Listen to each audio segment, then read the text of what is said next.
Hello students, welcome to my YouTube channel Sushma Rajgupta. हम लोग कर रहे हैं goods and services tax BCom third semester Punjab university Chandigarh. आज का हमारा टॉपिक है स्कोप ऑफ सप्लाई, जिसमें हम करेंगे inclusions and exclusions from supply. Supply में क्या क्या इंक्लूड करना है, क्या क्या इंक्लूड नहीं करना। चलिए शुरू करते हैं।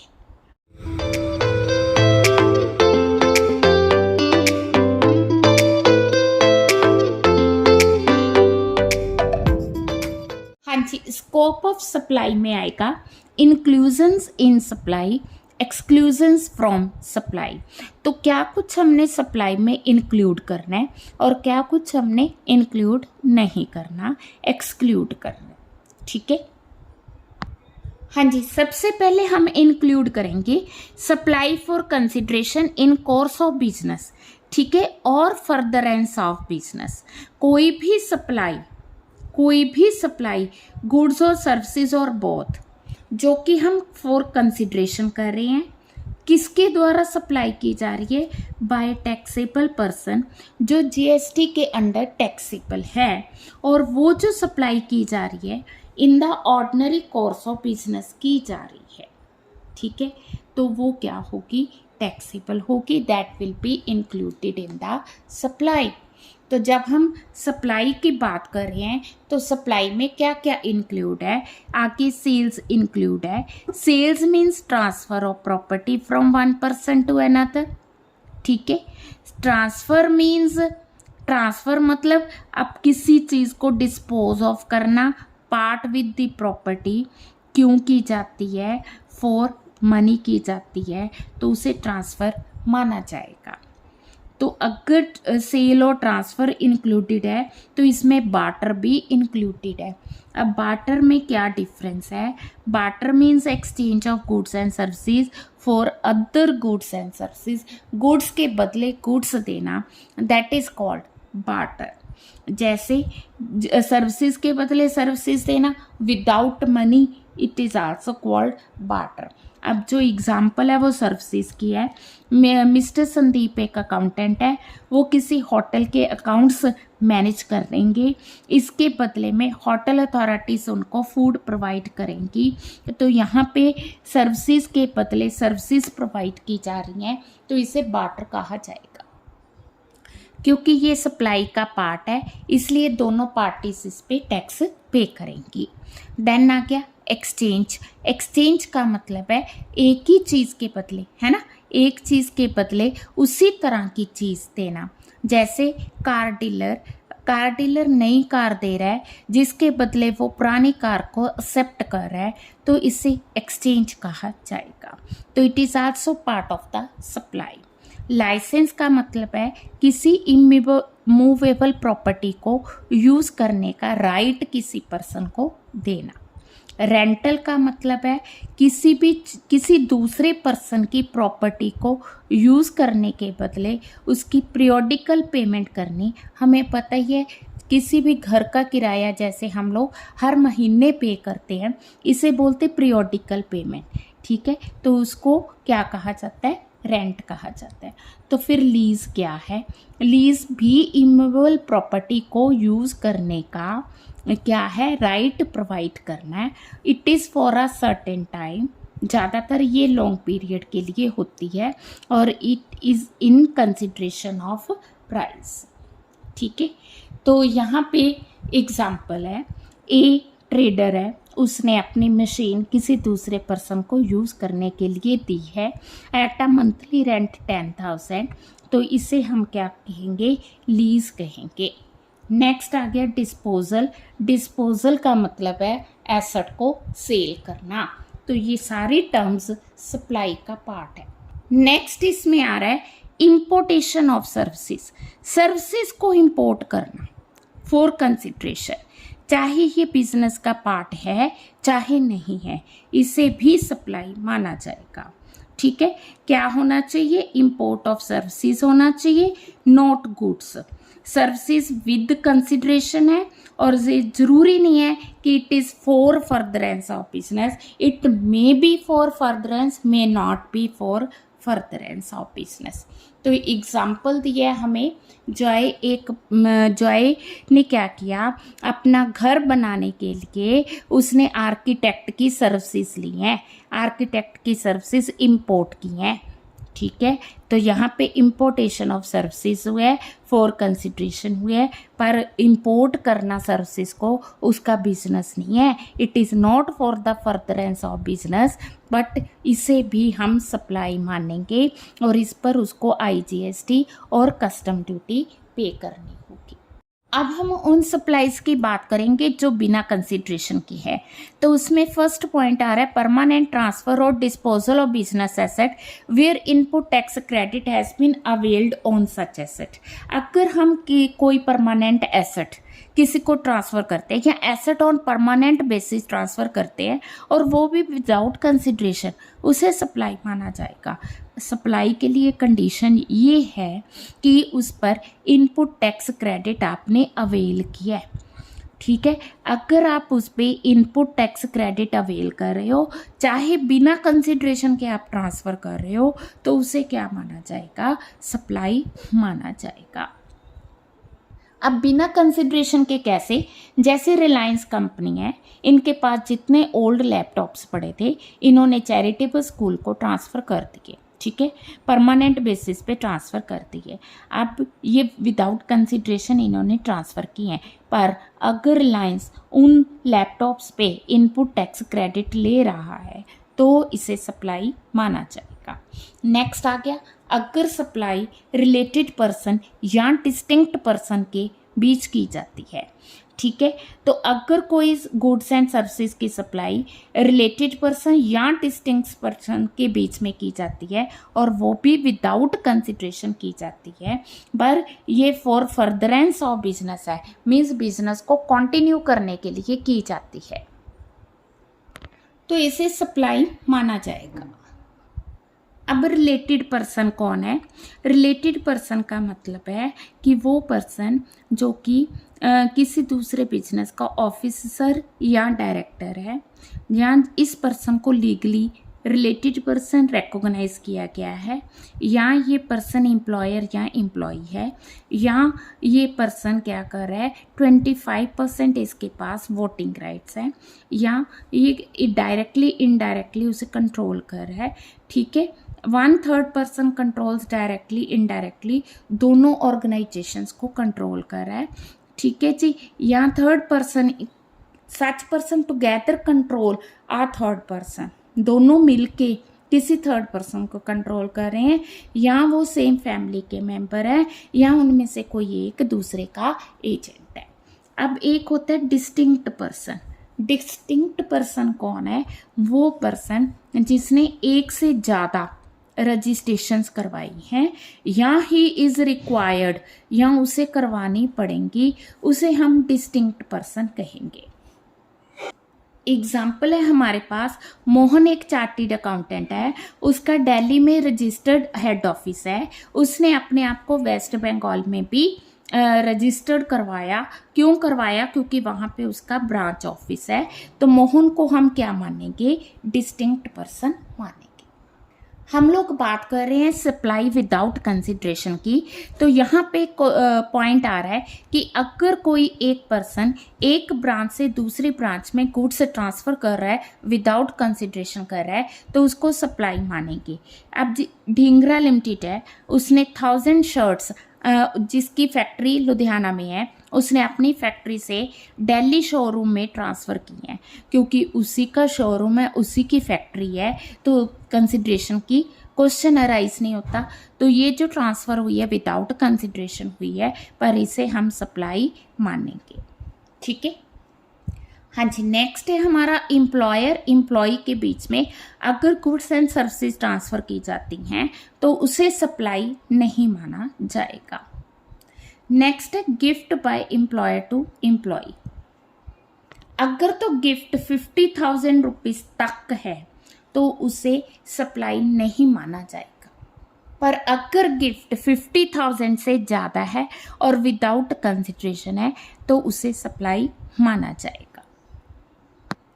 एग्जाम्पल है कि मुकेश ने कुछ गुड्स अपने ब्रदर को ट्रांसफ़र किए हैं, तो कंडीशन ये थी कि अगर कोई गुड्स एंड सर्विसेज ट्रांसफ़र की जाती हैं टू द रिलेटिव की जाती हैं, विदाउट कंसिड्रेशन की जाती हैं, in the course of business की जाती है, तो उसे सप्लाई माना जाएगा एंड विल बी टैक्सेबल।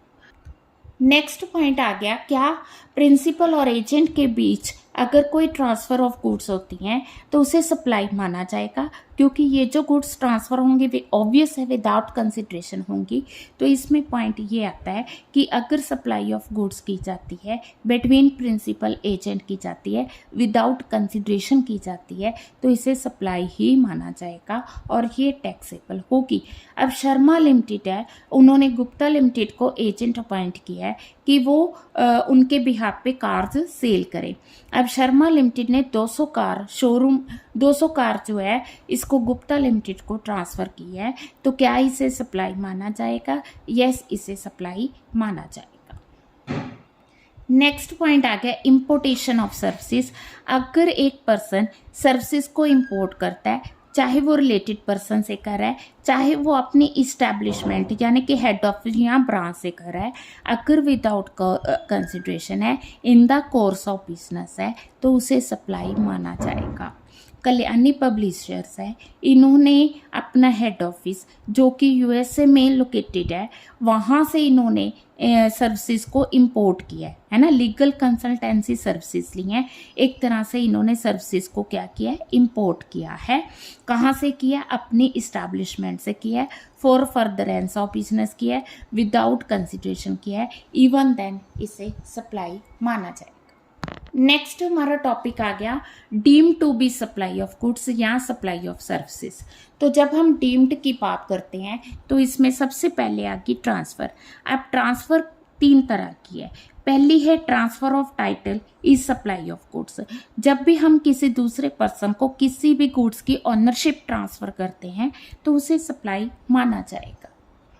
अब फर्स्ट केस में तो हम उसको टाइटल ट्रांसफ़र कर रहे हैं। अब सेकंड केस है कि जिसमें हम उसको टाइटल ट्रांसफ़र नहीं कर रहे हैं, बट हमने गुड्स ट्रांसफ़र की हैं। गुड्स ट्रांसफ़र की मीन्स उसको पोजेशन दे दी है। पोजेशन देने का मतलब उन चीज़ों पे उस पर्सन का कंट्रोल है। ए ने बी को गुड्स का पोजेशन दे दिया, अब बी का गुड्स पे कंट्रोल होगा। कंट्रोल का मतलब वो उसको अपनी मर्जी से यूज़ कर सकता है। अगर वो उसको यूज़ कर सकता है, एक तरह से उसको राइटिंग गुड्स ट्रांसफ़र कर दिया। मैंने आपको कोई गुड्स दे दी यूज़ करने के लिए, तो लॉ ये कहता है, जीएसटी ये कहता है कि जब आपने गुड्स ट्रांसफ़र ही कर दी, चाहे आपने टाइटल ट्रांसफ़र किया है चाहे नहीं किया, उसको हम सप्लाई ऑफ सर्विसेज या गुड्स मानेंगे। नेक्स्ट आ गया transfer of undivided share in goods is supply of services. अब ये पॉइंट आ गया कि जैसे 2 पर्सन किसी चीज़ के ओनर है, तो यहाँ पे आशिमा और बाला दोनों एक प्रॉपर्टी के ओनर है। अब उन्होंने टर्म्स ये रखी है कि आशिमा अपना हिस्सा शेयर कर सकती है, बाला अपना शेयर कर सकती है, ट्रांसफ़र कर सकती है। तो हुआ क्या कि बाला ने अपना हिस्सा जो है प्रॉपर्टी में वो चंदर को सेल कर दिया। अब इस केस में जो ट्रांसफ़र है इसको ट्रांजैक्शन ऑफ सप्लाई माना जाएगा, चाहे चंदर पूरी प्रॉपर्टी का ऑनर नहीं है पर उसको एक शेयर दे दिया गया है, तो शेयर अगर ट्रांसफ़र किया जाता है तो उसे भी सप्लाई माना जाएगा। Transfer of title in future is supply of goods. हाँ जी, नेक्स्ट केस क्या है कि इसमें जैसे फ्यूचर में अब जॉय है, उसने मोना को कोई प्रोडक्ट दिया, ठीक है, और मोना को कहा कि वो इसको यूज़ कर सकती है, ठीक है, पर इसके लिए उसे at the end of the month payment करनी होगी। जैसे वो पेमेंट करेगी वो यूज़ कर सकती है। अभी ओनरशिप ट्रांसफ़र नहीं हुई है। ओनरशिप कब ट्रांसफ़र होगी? जब वो पेमेंट करेगी, पर उसने उसको राइट टू यूज़ दे दिया है, तो इसे भी सप्लाई ऑफ गुड्स ही माना जाएगा। अब इससे हमें ये पता चला कि अगर हम किसी को गुड्स का टाइटल ट्रांसफ़र करते हैं तो उसे सप्लाई ऑफ गुड्स माना जाएगा। अगर हम उसको सिर्फ राइट टू यूज़ देते हैं विदाउट ट्रांसफरिंग टाइटल तो चाहे हमने ओनरशिप ट्रांसफ़र नहीं किया है, चाहे अनडिवाइडेड है, तो इसे हम सप्लाई ऑफ सर्विसेज मानेंगे। अगर हमने transfer of title in future है तो इसे सप्लाई ऑफ गुड्स मानेंगे, क्योंकि कहने का मतलब ये है कि अगर टाइटल ट्रांसफ़र कर दिया तो गुड्स ट्रांसफ़र होगी, अगर टाइटल ट्रांसफ़र नहीं हुआ तो वो सप्लाई ऑफ सर्विसेज है। नेक्स्ट पॉइंट आ गया कि अगर हम लैंड एंड बिल्डिंग नहीं ट्रांसफ़र कर रहे, हम लोग लीज दे रहे हैं, टेनेंसी दे रहे हैं, ईजमेंट दे रहे हैं, लाइसेंस दे रहे हैं ताकि उस लैंड को यूज़ किया जा सके, तो इसे सप्लाई ऑफ सर्विसेज कहा जाएगा। इसी तरह से लीजिंग और लेटिंग आउट बिल्डिंग, इसे सप्लाई ऑफ सर्विसेज कहा जाएगा। हाँ जी, नेक्स्ट बिजनेस एसेट ट्रांसफ़र का केस है कि अगर कोई पर्सन जो कि बिजनेस को चला रहा है, ठीक है ना, उसने बिजनेस एसेट्स को ट्रांसफ़र कर दिया, चाहे कंसिडरेशन चाहे बिना कंसिडरेशन के, तो इसे हम सप्लाई ऑफ गुड्स कहेंगे। सेकंड केस आ गया, वो पर्सन जो कि बिजनेस को चला रहा है, उसने किसी सेकंड पर्सन को प्राइवेट यूज़ के लिए वो बिजनेस एसेट दे दिया, तो इसे हम क्या कहेंगे, सप्लाई ऑफ सर्विसेज कहा जाएगा। तीसरा केस है कि अगर वो बिजनेस बंद हो गया है ना, तो business is transferred as a going concern to another person, business पूरे का पूरा किसी दूसरे पर्सन को ट्रांसफर कर दिया, now he ceases to be a taxable person, तो इसे हम सप्लाई ऑफ गुड्स कहेंगे। ठीक है जी। हाँ जी, इन सब पॉइंट्स को सप्लाई ऑफ सर्विसेज कहा जाएगा, जिसमें रेंटिंग ऑफ इमूवेबल प्रॉपर्टी आ गई, construction of complex building civil structure. ठीक है जी, तो ये सब हम लोग क्या कहेंगे, सप्लाई ऑफ सर्विसेज कहेंगे। टेम्परेरी ट्रांसफ़र और permitting the use enjoyment of intellectual property rights, development, design, programming, customization, adaptation, upgradation, enhancement, implementation of information, ठीक है, agreeing to the obligations to refrain, ठीक है, and transfer of the right to use any goods, इन सबको हम supply of services मानेंगे। Next हमारा point है कंपोजिट सप्लाई और मिक्स्ड सप्लाई, जो हम ऑलरेडी कर चुके हैं। हाँ जी, लास्ट वीडियो में हमने कंपोजिट और मिक्स्ड सप्लाई को अच्छे से एक्सप्लेन किया है। नेक्स्ट हमारा पॉइंट है supply of goods. Supply of goods by unincorporated association body of person to a member for cash, for deferred payment or other valuable consider will be considered as supply of goods। हाँ जी, कुछ points हैं जिनको हम supply में exclude करते हैं। तो सबसे पहले आ गया services by employ to employer, ये हम ऑलरेडी कर चुके हैं कि अगर एम्प्लॉय एम्प्लॉयर को कोई सर्विसेज देता है तो उसे सप्लाई ऑफ सर्विसेज नहीं माना जाएगा। इसी तरह से सर्विसेज बाय कोर्ट और ट्रिब्यूनल, उसके बदले हम जो उनको फीस दे रहे हैं, it is not considered as supply.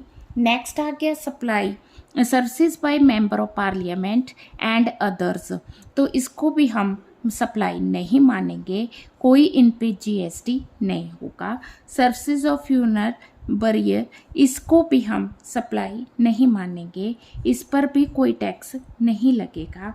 Cell of land और बिल्डिंग ड्यूरिंग कंस्ट्रक्शन, है ना, या आफ्टर ऑब्टेनिंग ऑक्यूपेशन सर्टिफिकेशन, तो इसको सप्लाई नहीं माना जाएगा। ठीक है, नेक्स्ट आ गया actionable claims other than lottery, betting, gambling, इन सबको सप्लाई नहीं माना जाएगा। इसके अलावा अगर कोई गवर्नमेंट कोई भी ट्रांजैक्शंस करती है, ठीक है, अगर सेंट्रल या स्टेट गवर्नमेंट या लोकल अथॉरिटी ने किसी तरह की एक्टिविटीज़ की हैं जो कि अंडर सेक्शन 7(2)(b) नोटिफाई की गई हैं, उन पे जीएसटी नहीं लगाया जाएगा। ठीक है, क्लियर है। तो ये क्वेश्चन बनता है आपका, what is scope of supply, इसमें हमने क्या क्या इंक्लूड करना है, क्या इंक्लूड नहीं करना। ठीक है जी, वीडियो अच्छी लगी वीडियो को लाइक करें, चैनल को अभी तक नहीं सब्सक्राइब किया तो ज़रूर सब्सक्राइब करें, ज़्यादा से ज़्यादा वीडियोस को शेयर करें। Thank you.